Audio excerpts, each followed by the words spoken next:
Hello friends, welcome back to my new video guys and my YouTube channel guys. Today friend we are going to talk about guys how can we check RAM and storage in our Realme phone. Friends, you want to check your phone RAM and storage in your Realme phone. So how can you check today? I will show you in this video guys. So before starting video friend, first of all go and subscribe the channel, click the bell icon, like the video.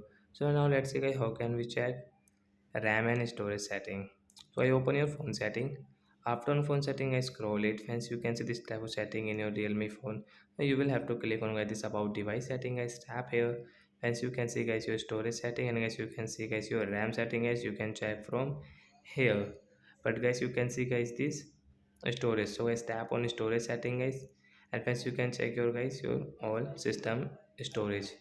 128 GB total, and as you can see 74.1 GB used images, videos, apps, and guys document and audio and others. System guys 11 GB guys, you can check your storage from here guys. So I hope friends you have understood how to check RAM and storage in Realme phone guys.